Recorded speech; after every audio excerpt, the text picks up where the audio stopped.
Hello everyone, welcome back to online Savi video tutorial on applied hydraulics. In the previous class, we have started with the module 3, that is non-uniform flow, introduction to non-uniform flow, and what is the meaning of hydraulic jump. So in this class, we are deriving the expression for the depth of hydraulic jump. Okay, so where it is also known as the expression for a conjugate depth. Conjugate depth. See, conjugate depths are nothing but y1 and y2. So to derive the expression, let us just consider the hydraulic jump. So I'll just write the figure here. So let us consider the hydraulic jump.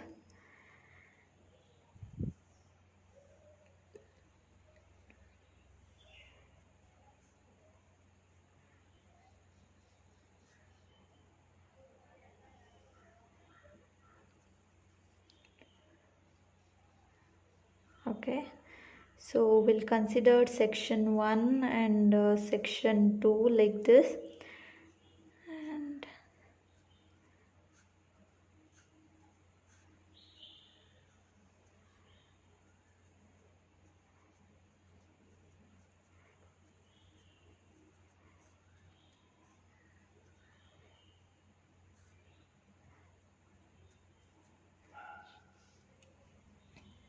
so here basically to derive the expression, so we have certain assumptions. So let us see what are the assumptions which are considered to derive the expression of depth of hydraulic jump. See, first of all, the flow. So initially the flow is assumed to be uniform. That is the first assumption. The first assumption is flow is uniform, and the next is the pressure distribution. The pressure distribution is due to hydrostatic before and after the jump. So that is the second assumption. And the third one is the frictional losses.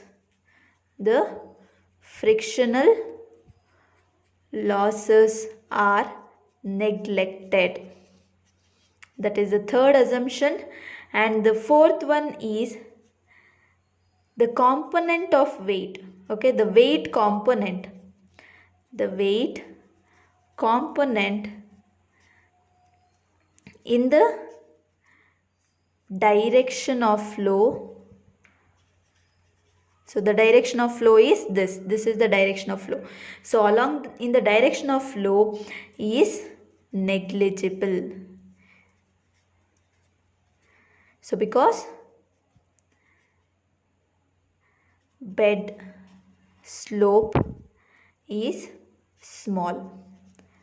So these are the four assumptions which are considered to derive the expression for depth of hydraulic jump. So the first assumption is flow is uniform. The second one is pressure distribution is due to hydrostatic, that is before the jump and after the jump. Okay, and the friction losses are neglected, and also the weight of component along this direction of the flow so is also neglected, that is negligible, because the bed slope is very small. So these are the assumption initially made to derive the expression.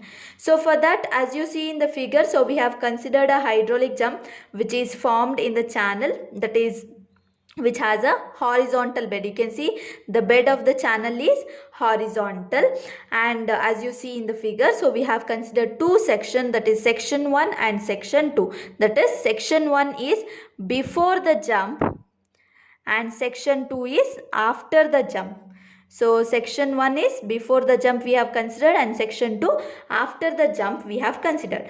So let us consider, see y1 here, y1 y2. So y1 and y2 are the depth of flow. Okay, depth of flow at section 1 and section 2. And similarly we'll consider v1 and v2 are the velocities at section 1 and section 2. And A1, A2 are the cross-sectional area at section 1 and 2. Okay. And similarly, we'll consider Z1 bar and Z2 bar are the centroid. Okay. Centroid of area at section 1 and 2. Okay. So we have considered Y1, Y2 are the depths. Okay, V1, V2 are the velocities, and A1, A2 are the cross-sectional areas, and Z1 bar and Z2 bar are the centroid of the area at section 1 and section 2. So these are the parameters what we have considered. And here, so first of all, so we'll identify what are the forces which are acting on this section 1 and section 2, between section 1 and section 2. What are the forces? Okay, how many forces are acting on a mass, whatever this quantity of water is there. So that is on a mass of water between section 1 and 2. So first let us identify what are the forces which are acting between this section 1 and section 2. So if you see, so there is a pressure force at section 1 and section 2. So P1 and P2 are the two pressure forces which are acting on section 1 and section 2. And similarly, so in addition to this, you will be having friction force. Okay, so at the bed of the channel you will be having frictional force. Let us consider that as an F. And here the basic assumption, you can see the third assumption what we have done. So we have assumed the frictional losses are neglected, so F will become 0. So basically, so we have identified three forces are acting between section 1 and section 2, that is P1, P2 and frictional force. So as per the assumption, the frictional force is neglected, so it will become 0. So next what we'll do, so we'll derive what is this P1, P2 first of all. So first we'll derive what is P1, that is pressure force at section 1, and what is P2, that is pressure force at section 2. So here to derive this, let us consider, okay, so let us consider unit width of water. So unit width of channel, so that is B as 1 meter. So let us consider the width of the channel as unity, that is nothing but 1 meter.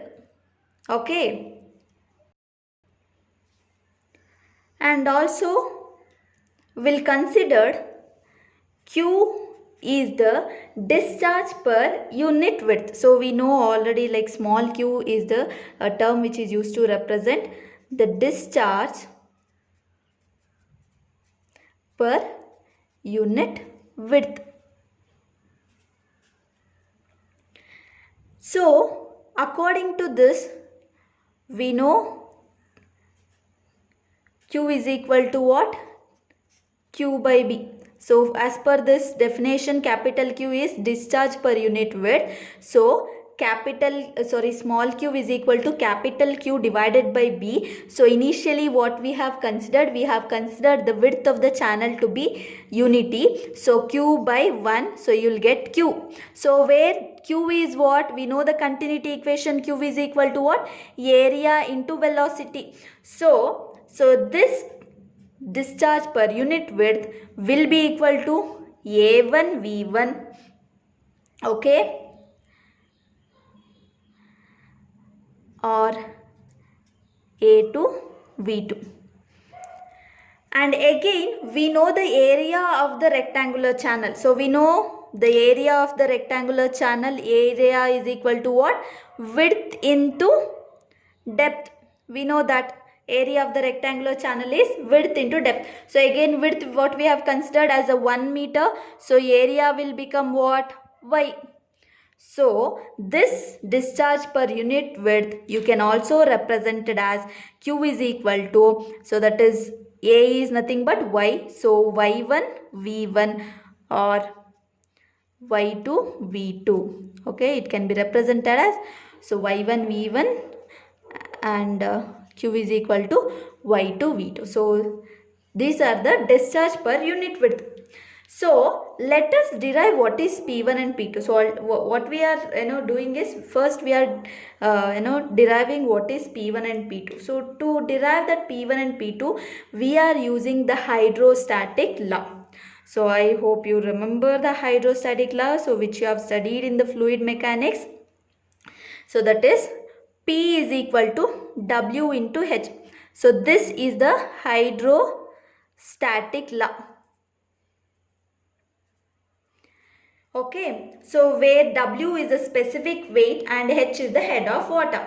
Okay, so specific weight, we know the general definition of specific weight. So specific weight, small w is equal to weight by volume, that is capital W divided by volume.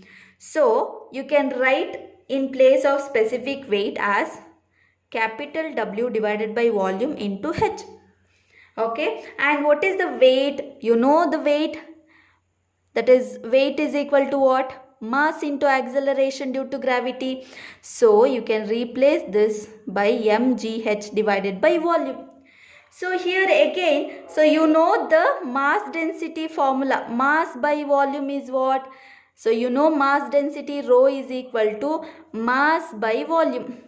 So you can replace this m by v as rho gh. So P what we got? We got it as rho gh. See, this is a intensity of pressure. It is not the pressure force, it is intensity of pressure. But to get the pressure force, see, pressure force is intensity of pressure into pressure force is intensity. So we'll just represent a small p, okay, so that you won't get confused. Intensity of pressure force into area. Okay, so capital P is equal to small p into area is your pressure force. Okay, so now what is intensity of pressure? It is rho gh into A. Okay, that is the pressure force. But this H, that is head, can also be represented as Z. Okay, it is also represented as Z. So that is rho g A into Z. So now we'll substitute into P1 and P2. So we'll just calculate. So what is P1 and P2? So we'll apply to this formula. So P1 will be equal to what?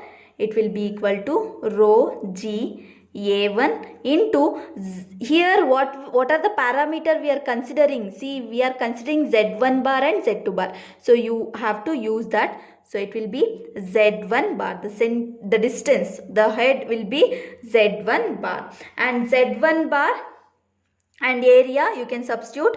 So A1 is nothing but B into Y1. So B we have already considered it as a unit width. So A will be equal to Y1. So it will be rho g Y1 into Z1 bar. That will be Y1 divided by 2. So centroidal distance will be half of the depth. So Z1 bar is, I'll write it here. So Z1 bar is Y1 by 2 and Z2 bar is Y2 by 2. So now P1 will be equal to what? Rho g Y1 square divided by 2, and similarly P2 you will get it as rho g Y2 square divided by 2.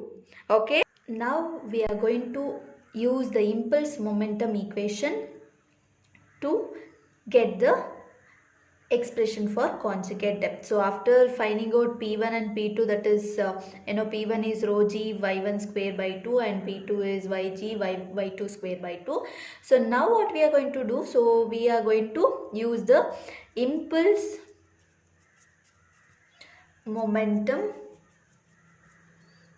equation.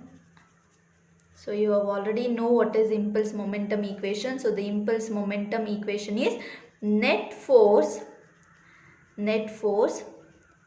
acting on fluid mass is equal to rate of change of momentum.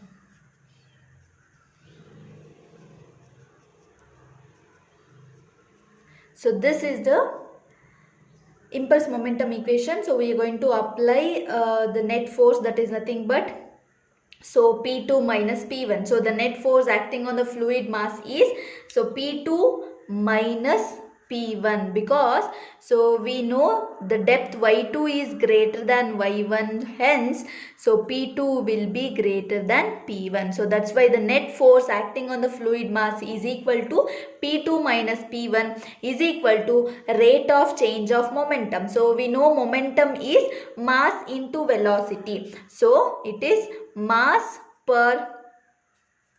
of fluid, mass of a water per second into here it is rate of change of momentum. So mass into velocity, so it will be mass per second into rate of change of velocity.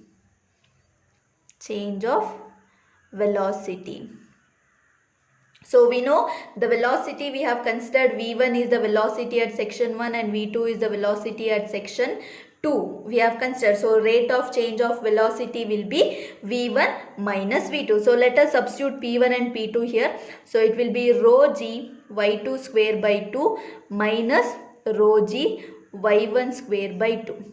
Okay, is equal to mass per second. See, mass per second we are going to obtain.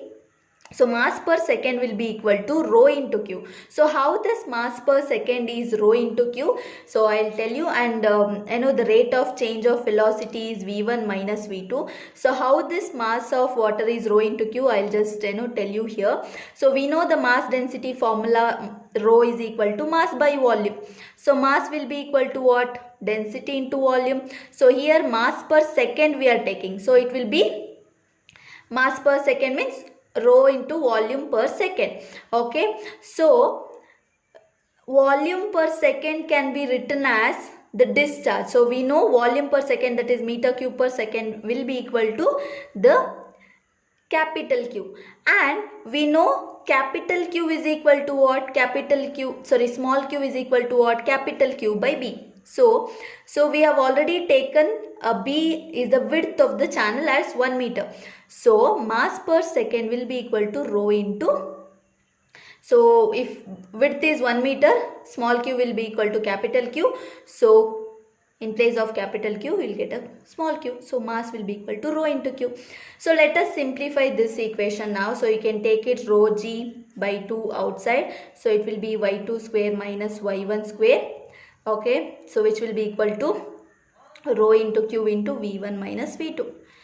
And so initially we have taken, you can see here, q is equal to y1 v1 and q is equal to y2 v2. So according to this equation, so you can write, okay, v1 as q by y1 and v2 as q by y2. So let us substitute this in the above equation. So it will be rho g divided by 2, and this is of the form a square minus b square. So let us simplify that into a plus b into a minus b. And let us substitute v1 and v2 here. So we'll substitute v1 and v2 also. So if you substitute rho q into q by y1 minus q by y2.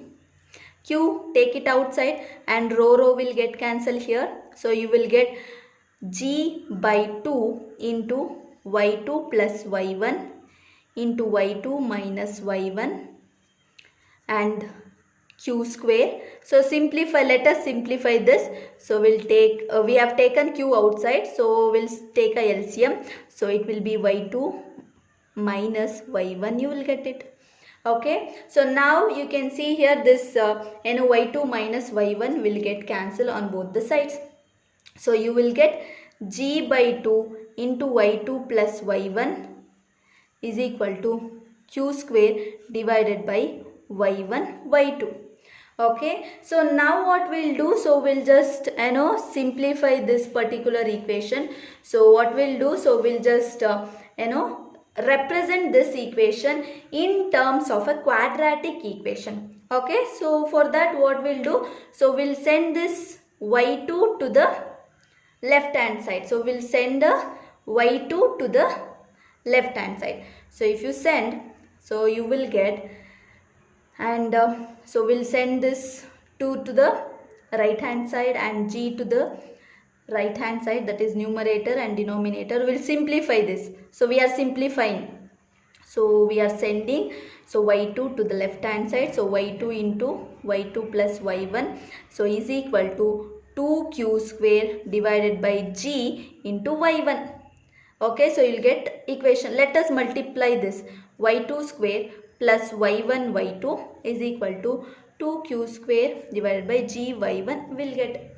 Okay, so now we'll represent this equation in the form of ax square plus bx plus c is equal to 0. So if you represent this particular equation, so we'll just represent this in terms of ax square plus bx plus c is equal to 0. So you will get y2 square plus y1 y2 minus 2q square divided by g y1.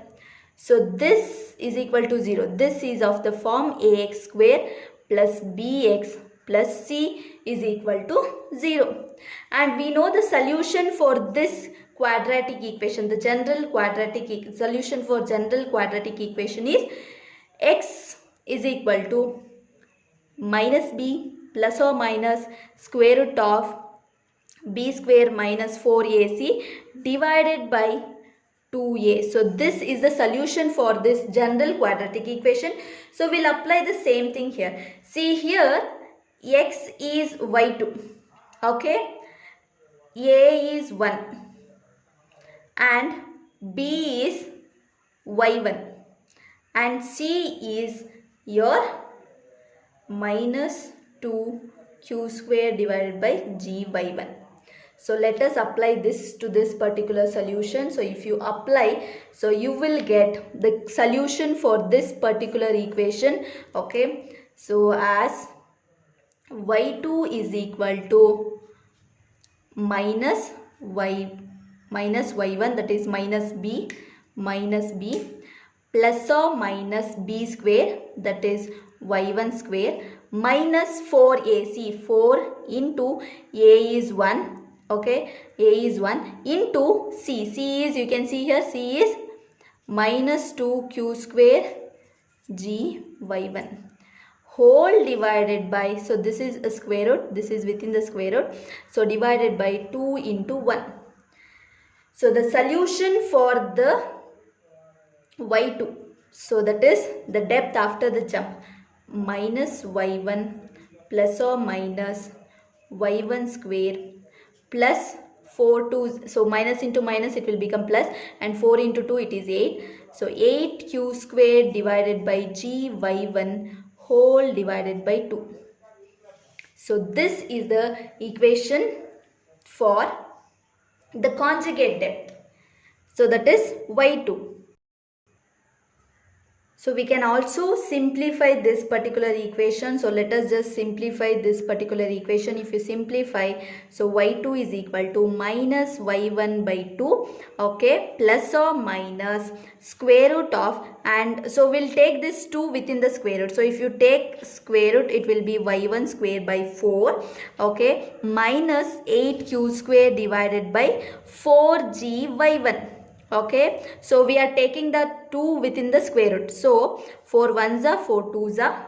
So we'll get the final equation y2 is equal to minus y1 by 2 plus or minus square root of y1 square divided by 4 plus 2q square g y1. So this is the equation for y2, but the depth of hydraulic jump. So the depth of hydraulic jump is equal to y2 minus y1. So once you get this, they'll be giving a value of y1 and you will get the y2 using this equation, and after that you're going to calculate the depth of hydraulic jump using the equation. So y2 minus y1. So this is the expression for a conjugate depth is y2 is equal to minus y1 by 2 plus or minus square root of y1 square by 4 plus 2q square divided by gy1, and finally the depth of hydraulic jump is y2 minus y1. Thank you all. So let us see the next topic in the next class.